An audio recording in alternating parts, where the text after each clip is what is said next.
Hello students, welcome to the channel advisors. आज के video में हम लोग इलेक्ट्रिक जनरेटर देखेंगे। हमने ऑलरेडी मोटर देखा हुआ है, राइट। अब हम लोग जनरेटर पढ़ेंगे, एक डिफरेंस पता चल जाएगा कि एक्चुअली होता क्या है। जनरेटर में हम लोग क्या करते हैं, इलेक्ट्रिक मोटर में हम लोग ने क्या किया था, इलेक्ट्रिकल एनर्जी को कन्वर्ट किया था मैकेनिकल में, बट यहाँ जनरेटर को हम लोग कन्वर्ट कर रहे हैं मैकेनिकल को इलेक्ट्रिकल एनर्जी में। मतलब क्या, मैकेनिकली हम कुछ मूवमेंट करेंगे तो इलेक्ट्रिकल एनर्जी अंदर प्रोड्यूस होगा, इलेक्ट्रिसिटी अंदर प्रोड्यूस होगा। अभी तक के हम देख रहे हैं ना इलेक्ट्रोमैग्नेटिक इंडक्शन से, राइट। हमने फैराडेज लॉ ऑफ इंडक्शन देखा, हमने फ्लेमिंग्स राइट हैंड रूल देखा। तो हर जगह हम क्या देख रहे हैं कि कुछ तो दो फैक्टर्स है, magnetic field and what, motion of the conductor, and उसके वजह से क्या जनरेट हो रहा है, इलेक्ट्रिक करंट। बस उसी कंसेप्ट को हमको यहाँ यूज करना है और हम बनाएंगे इलेक्ट्रिक जनरेटर। जैसे हमने पढ़ा था स्टूडेंट्स, अभी जो लास्ट वीडियो में हमने क्या पढ़ा था, ये अपना फैराडेज लॉज ऑफ इंडक्शन बोल लो या तो फ्लेमिंग्स राइट हैंड रूल।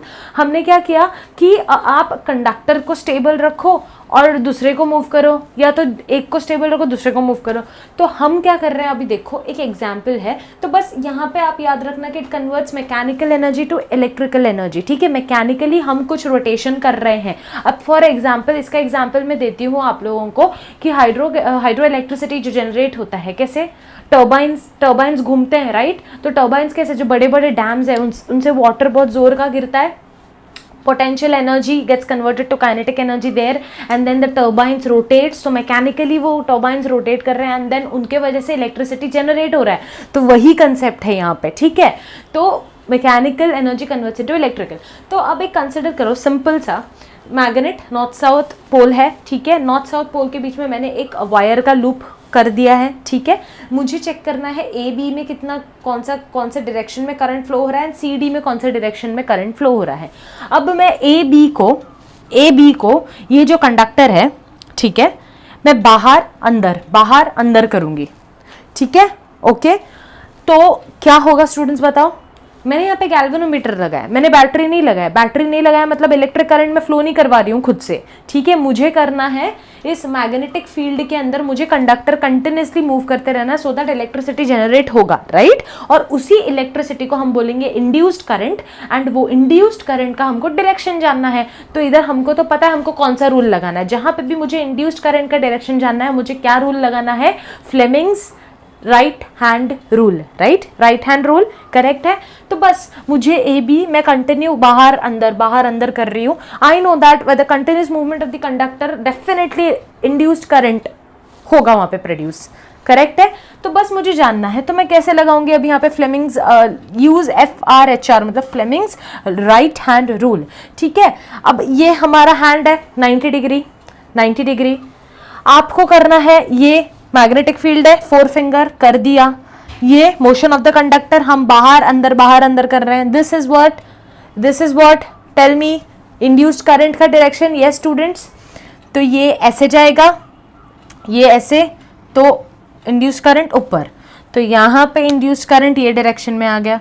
तो सेम वे अब ये जो मैग्नेटिक फील्ड ऐसे, राइट, ये बड़ा दिक्कत होता है मुझे, मैग्नेटिक फील्ड ऐसे, राइट, ये अब अंदर की तरफ, ये बाहर करंट, राइट।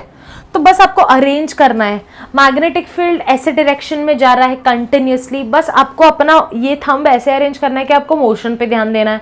तो मोशन पे ध्यान दे रहे थे, बाहर ला रहे थे तो ये जा रहा था ऊपर, और जब उल्टा कर दिए क्योंकि मोशन अब है ना अंदर जा रहा है, तो फिर ये देखो, अब मैं कैसे बताऊं, देखो ये मैग्नेटिक फील्ड ये ऐसे, तो करंट बाहर की तरफ मतलब नीचे ऐसे।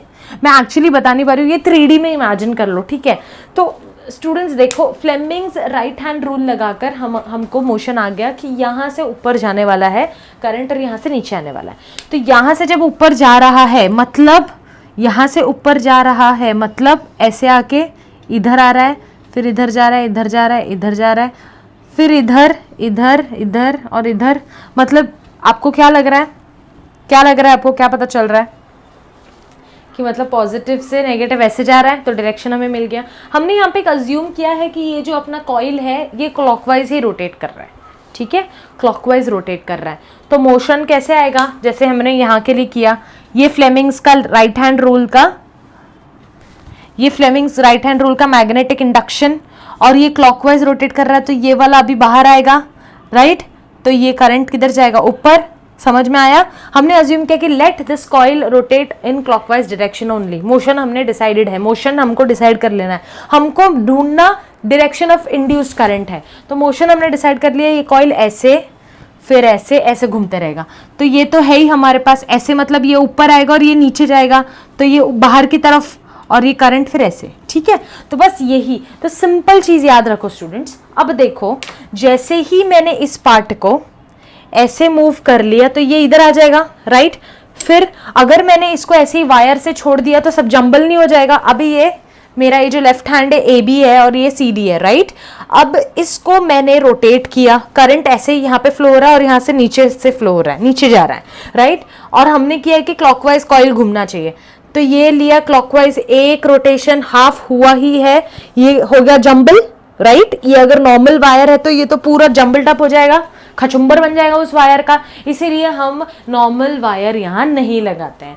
हम क्या यहाँ पे लगाएंगे, हम यहाँ पे क्या लगाएंगे, कुछ और लगाएंगे, वो उसको बोलेंगे स्लिप रिंग्स। हमने इलेक्ट्रिक मोटर में क्या लगाया था, स्प्लिट रिंग्स। स्प्लिट रिंग मतलब एक रिंग को मैंने हाफ हाफ किया हुआ है, दैट इज स्प्लिट रिंग। यहाँ पे आएंगे स्लिप रिंग्स। स्लिप रिंग्स मतलब अब उसको टुकड़ा नहीं करना है, दो स्लिप रिंग्स लगेंगे, उसमें सिर्फ वायर स्लिप होगा, ठीक है। तो मैं वो डायग्राम यहाँ पे पहले बताती हूँ, फिर उससे आपको वर्किंग बताऊंगी कि इलेक्ट्रिक जनरेटर का वर्किंग क्या होता है। ये आपको समझ गया ना, सिंपल। मतलब हमने नॉर्मल सर्किट क्यों नहीं लगाया, अभी आगे का पार्ट मैं आपको बताऊंगी, ठीक है। Yes students, so this concept is a little bit confusing but it is very easy, just have patience, बस थोड़ा ध्यान दीजिए। अभी जैसे कि मैंने कहा कि इलेक्ट्रिक जनरेटर क्या कर रहा है, जो है अपना मैकेनिकल एनर्जी को कन्वर्ट कर रहा है इलेक्ट्रिकल एनर्जी। मैकेनिकल मतलब मैकेनिकली हम कुछ मूवमेंट कर रहे हैं, ठीक है, कुछ एक्शंस ले रहे हैं। जैसे मैंने एग्जांपल दिया था हाइड्रो इलेक्ट्रिक पावर स्टेशन का, राइट, टर्बाइन से मूव होता है, ठीक है। तो अब ना सिंपल मैंने इस वायर को ये स्क्वायर फॉर्म में डाल दिया है, ओके, ये लूप है, ठीक है। ये साइड है ए बी, ये साइड है सी डी, ठीक है।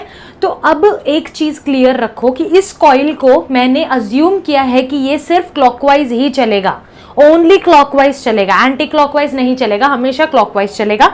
मैग्नेटिक इफेक्ट हमेशा, जो मैग्नेटिक फील्ड्स हैं नॉर्थ से साउथ जा रहे हैं, और ये कॉइल हमेशा क्लॉकवाइज चल रहा है। इतना बच्चों क्लियर रहो अपने दिमाग में, ठीक है। नेक्स्ट, अब ये ए बी, जैसे मैंने यहाँ पे फ्लेमिंग्स राइट हैंड रूल हमें लगाना है स्टूडेंट्स, ठीक है।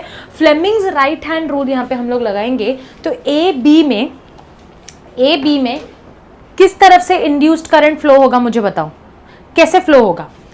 ए बी मैग्नेटिक फील्ड इसी तरफ, राइट हैंड रूल, ये जो है right, this is what motion of the conductor. अब अगर क्लॉकवाइज मूव करना है तो ए बी वाले को ऊपर आना पड़ेगा, बाहर की तरफ आना पड़ेगा, एंड सी डी को अंदर की तरफ जाना पड़ेगा। तो ये हो गया मोशन, ये हो गया मैग्नेटिक फील्ड, तो करंट ऊपर की तरफ। सेम वे अगर सी डी के लिए चेक करना है तो कैसे करना है, मैग्नेटिक फील्ड और ये अंदर की तरफ जा रहा है तो ये बाहर की तरफ ऐसे नीचे, ठीक है। तो दिस इज सिंपल, याद रखो। लेफ्ट साइड जो ए बी है उसमें इंड्यूस करंट ऊपर जा रहा है और सी डी नीचे जा रहा है, एंड ए बी बाहर की तरफ रोटेट हो रहा है क्लॉकवाइज, राइट। तो फ्लेमिंग्स राइट हैंड रूल से हमने ये प्रिडिक्ट कर लिया, ठीक है, प्रिडिक्ट नहीं बोल सकती हूँ बट ये हमने फाइंड किया इंड्यूस्ड करंट का डायरेक्शन। ये क्लियर है यहाँ तक, ठीक है। नेक्स्ट, ये हमारा ए बी था, ओके, ये हमारा सी डी है। ए बी को मैं घुमाऊंगी, हमें पता है कि ए बी में इंड्यूस करंट अपवर्ड्स जा रहा है, सी डी में इंड्यूस करंट नीचे जा रहा है। ए बी को मैं घुमाऊंगी, ए बी आने वाला है अभी सी डी के जगह, सी डी जाने वाला है ए बी के जगह। तो उससे पहले हमको क्या देखना है कि ए बी में करंट अपवर्ड्स फ्लो हो रहा था, लेकिन अब जैसे ही इधर आएगा सी डी के जगह पे, और सी डी जैसे ही ए बी के जगह पे आएगा, लेकिन अभी वापस अपवर्ड्स ही नहीं, अब यहाँ पे डाउनवर्ड्स फ्लो होगा करंट, और यहाँ सी डी में अपवर्ड्स फ्लो होगा, राइट। क्यों, क्योंकि उनको वापस क्लॉकवाइज करना है ना, ऐसा नहीं ना एंटी क्लॉकवाइज। अगर करंट का डायरेक्शन चेंज ही नहीं हुआ तो फिर उल्टा है, फिर ऐसा ही मूवमेंट चलता रहेगा, हाफ हाफ। हमको ऐसा नहीं करना, हमको फुल एक रोटेशन चाहिए ऐसे वाला, राइट। तो इसके लिए वो क्या करता है, इंड्यूस्ड करंट जैसे ही हाफ रोटेशन होने से पहले अपना डायरेक्शन चेंज कर देता है, ठीक है। तो मैंने जैसे कहा कि ये करने के लिए हमको ऐसा कुछ चाहिए नीचे, तो सो दैट वो वायर्स जंबल ना हो, इसलिए हम लोग लगाते हैं स्लिप रिंग्स, ठीक है, स्लिप रिंग्स। अब दो स्लिप रिंग्स लगाए हैं, इलेक्ट्रिक मोटर में स्प्लिट रिंग्स लगाए थे, यहाँ स्लिप रिंग्स है, उनके साथ दो ब्रशेस है B1 एंड B2। तो आपको लिखना कैसे है इलेक्ट्रिक जनरेटर का, पहले आप डेफिनेशन वगैरह सब लिख लोगे, इसका पूरा कंस्ट्रक्शन लिखोगे, ठीक है। We consider a magnet having north pole and south pole, we consider a coil, okay, in between the two poles of the magnet, ठीक है। The one side of the conductor is connected with the brush B1, second is it is connected with B2, okay. ये red वाला green वाला, ठीक है, red वाला is for this red side वाला, ये वाला AB के लिए, और ग्रीन वाला CD के लिए है, clear. Then we connected the circuit. अब देखो B1 से वायर को एक्सटेंड करो, B2 से वायर को एक्सटेंड करो, गैल्वेनोमीटर लगाओ, क्योंकि अपने को देखना है कि इंड्यूस्ड करंट का डायरेक्शन क्या है। इतना क्लियर है, ठीक है। चलो अभी आगे बढ़ते हैं। अब स्टूडेंट्स इधर इजी कैसे हुआ, स्प्लिट रिंग्स लगाकर। Why, what is the use of these split rings. जैसे ही AB घूमा CD के जगह पे आया, ठीक है, ये AB का सेक्शन जैसे ही इधर आता है, वो जा कैसे रहा है, ये स्प्लिट रिंग्स में बस फिसलते फिसलते वो वायर जाता है, तो ये स्प्लिट रिंग्स भी उसके साथ घूमते हैं, समझा ना। रिंग, एक रिंग है, एक रिंग, आप वो वायर के साथ वो रिंग टर्न हो रहा है, ठीक है, समझ में आया। तो आप सोचो जरा, इमेजिन करो, ये एक्सल है, ओके, ये एक्सेल है, इधर मैंने दो रिंग्स लगा दिए, ठीक है। तो ये रिंग्स के साथ वो दोनों घूम रहे, तो कभी भी जंबल होंगे क्या, नहीं होंगे। तो ये AB पूरा इस तरफ, और ये वैसे ही साइमल्टेनियसली CD अंदर से घूम के बाहर की तरफ आएगा, और फिर से क्या पोजीशन आ जाएगा, ABCD का ये पोजीशन आ जाएगा, राइट। तो जब CD में इंड्यूस करंट का डायरेक्शन डाउनवर्ड्स था, लेकिन जैसे ही वो AB के जगह आ गया, तो CD में इंड्यूस करंट का डायरेक्शन अपवर्ड्स बन गया है, ठीक है। तो मुझे बताओ, फिगर 1 में, जो फिगर 1 है आपका, यहाँ पे करंट का डायरेक्शन क्या है। फिगर 1 का करंट का direction A to B C D, correct. अब स्टूडेंट्स मुझे एक और चीज आपको बताना है विच इज वेरी इंपॉर्टेंट। ये जो B1 एंड B2 ब्रशेस है, हमेशा याद रखो, B1 ब्रश हमेशा रेड वाले स्प्लिट रिंग से कनेक्टेड रहेगा, B2 हमेशा ग्रीन वाले स्प्लिट रिंग से कनेक्टेड रहेगा, ठीक है। चाहे मतलब बोलते ना, जगह चाहे CD इधर आ जाए, लेकिन अभी भी CD किससे कनेक्टेड है, ग्रीन से ही कनेक्टेड है, मतलब इनडायरेक्टली किससे कनेक्टेड है, B2 से। सेम वे AB भले इस साइड आ गया, अभी भी वो रेड वाले से कनेक्टेड है, मतलब इनडायरेक्टली किससे कनेक्टेड है, B1 ब्रश से, ठीक है। तो मुझे बताओ, ये डायरेक्शन अंदर कैसे आएगा, ये आया यहाँ पे, यहां से students because of this carbon brush, ये एक्चुअली यहां से कार्बन ब्रश में आया है। ये जो वायर दिख रहा है, कनेक्शन क्लियरली देखो, डायग्राम्स बहुत इंपॉर्टेंट है, ठीक है, आपको समझ में आना चाहिए। अगर आपको डायग्राम नहीं समझा है, आपको आंसर्स लिखने नहीं आएगा। ये करंट आया इधर B1 ब्रश पे, B2 ब्रश पे। अब because of this carbon brush, this electric current is then passed here, ठीक है, इधर आया, इधर इधर इधर इधर, एंड देन यहाँ पे B1 ब्रश के वजह से यहां तक आया, फिर ये ऊपर गया, एंड देन ये करंट का डायरेक्शन। तो internally the current flows from where, B2 to B1, and in the conductor side A to B C D, है ना, A B C D, right, and then what, B to B1, correct है। B1 से फिर A B C D, समझ में आया। Next figure 2 में कैसा रहेगा बच्चों, तो हमने देख लिया कि ये एक रोटेट हो गया, हाफ रोटेशन हो चुका है ना, पूरा अभी रोटेशन बाकी है। पूरा फुल 1 रोटेशन कब कहला जाएगा, जब वापस CD अपने जगह पे जाएगा, AB अपने जगह पे आ जाएगा, मतलब ये वापस घूमेगा, ठीक है। एक राउंड हाफ घूम के ये लोग का पोजीशन ये है, देखो CD is still connected to the green split ring, this is still connected the red, B1 अपने जगह है, B2 अपने जगह है, मतलब इनडायरेक्टली ये लोग B1 B2 से ऑलवेज कनेक्टेड। तो always remember, AB is always connected to B1 and CD is always connected to B2, ठीक है। नाउ अब क्या, सेम करंट का डायरेक्शन तो चेंज नहीं होगा, तो ये फ्लो हो रहा है, यहां भी फ्लो होगा, तो ये इधर आएगा स्टूडेंट्स, बराबर इधर। अभी देखो ये वायर का कनेक्शन इधर है, तो ये स्प्लिट रिंग से होके कहां जाएगा, B1 ब्रश पे जाएगा। Because of this carbon brush ये आ जाएगा नीचे, यहाँ नीचे नीचे, और ये आ गया B2 पे, तो B2 से आके फिर इट विल मूव अपवर्ड्स। समझ में आया, getting, this is the direction. So figure 2, the direction is what D C B A से किधर गया, ए से उसके B1 पे, क्योंकि ए भी किससे कनेक्टेड है, B1 से, और फिर B1 से ऐसे होके वो B2 पे गया, एंड देन अगेन B2 से फिर D C B A, this continuous. Understood? Is it clear? ठीक है, तो इसका मतलब क्या है, तो इसको हम लोग इलेक्ट्रिक जनरेटर को AC जनरेटर भी बोलते हैं। ऑल्टरनेटिंग करंट जनरेट करता है ये। क्या करता है? ऑल्टरनेटिंग करंट, डायरेक्ट करंट नहीं। डायरेक्ट करंट मोटर कर रहा था, उसमें कुछ करंट में चेंजेस हो रहा था क्या स्टूडेंट्स, कुछ भी डायरेक्शन में, यहाँ पे डायरेक्शन में चेंज हो रहा है ना, जैसे ही वो जगह लेने से पहले, है ना, चेंज हो रहा है, मतलब ऑल्टरनेट कर रहा है करंट, ऑल्टरनेटिंग, तो इसीलिए ऑल्टरनेटिंग करंट जनरेट करता है। इसको इलेक्ट्रिक जनरेटर को हम लोग AC जनरेटर भी बोलते हैं। Is this clear to everyone? Please वापस नहीं समझा है तो जाओ स्टेप वाइज देखो, क्या क्या मैं बोल रही हूँ स्टेप वाइज देखो, लिखो, हर एक चीज, टेक्स्ट बुक रीड करो, आपको पूरा समझ जाएगा। ठीक है, this process is repeated after every half rotation. मैंने जैसे कहा AB इधर था, CD इधर था, ये पोजीशन आ गया, ये हाफ रोटेशन है। अब जब ये वापस सेम आएगा तो एक फुल रोटेशन होगा, तो every half rotation the current is change, alter हुआ है ना, ऑल्टर, इसलिए ऑल्टरनेटिंग करंट इज जनरेटेड। समझ में आया? इसीलिए हम लोग इसको इलेक्ट्रिक जनरेटर बोलते हैं। बहुत इजी है, ऐसे देखेंगे तो बहुत ज्यादा डर लगता है, लेकिन बहुत इजी है। Let me revise once.